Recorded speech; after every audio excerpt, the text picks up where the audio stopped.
یہ ایک مہینہ اپنے رب سے وفائی کرنے کا مہینہ تھا، یہ ایک مہینہ اپنے رب سے مزدوری مانگنے کا مہینہ تھا، یہ ایک مہینہ اپنے رب کے سامنے التجا کرنے کا تھا۔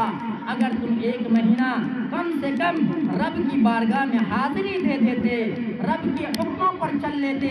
ساری زندگی نافرمانی کی ہے، یقیناً نافرمانی کی ہے۔ یہ ایک مہینہ اگر ہم نے روزہ پابندی کے ساتھ رکھا، نماز پابندی کے ساتھ ہم نے پڑھا، زکوٰۃ کو ادا کیا، صدقات کو ادا کیا، اپنی زبان سے جھوٹ سے بچا رہا، غیبت سے بچا رہا، چغل خوری سے بچا رہا،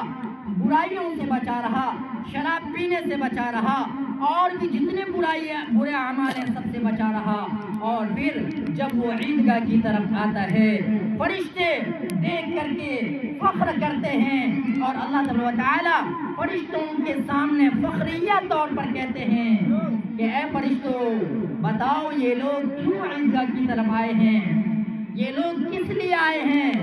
فرشتے کہتے ہیں اے اللہ انہوں نے مزدوری کی ہے، یہ مزدوری لینے کے لیے تیرے دربار میں آئے ہیں۔ معلوم ہے اللہ تعالیٰ فرشتوں سے کیوں فرماتے ہیں؟ اس لیے کہ جب اللہ تعالیٰ نے انسانوں کو پیدا کرنے کا جب ارادہ کیا اور جب فرشتوں کے سامنے یہ بات آئی تو فرشتوں نے کہا اے اللہ آپ ایسی مخلوق کو پیدا کرنے جا رہے ہیں جو خون کرے، جو فساد کرے، جو چوری کرے، جو آپس میں خون ریزی کرے، جو آپس میں فساد مچائے۔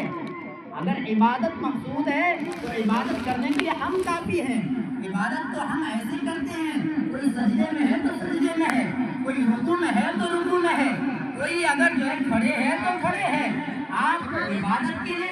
انسان کو پیدا کر رہے ہیں، وہ خون کرے گا، فساد مچائے گا، بدماشیاں کرے گا، چوری کرے گا، مال حرام کرے گا، طرح طرح کے مطلب فرشتے کہتے تھے۔ تو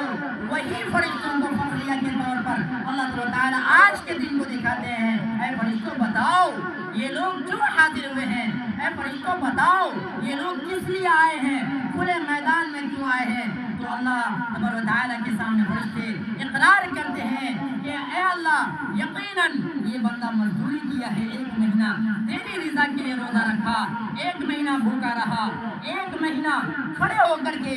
قرآن کو تراویح کے اندر سنا اور مکمل رمضان تراویح کو پڑھا، اپنی جان کو لگایا، اپنے مال کو لگایا۔ اے اللہ تجھے راضی کرنے کے لیے انہوں نے رات کا قیام کیا، تہجد کی نماز پڑھا، انہوں نے جو ہے اپنی زبان سے جھوٹ نہیں نکالا، انہوں نے اپنی زبان سے غیبت نہیں نکالا، انہوں نے کسی پر ظلم نہیں کیا۔ اے مولا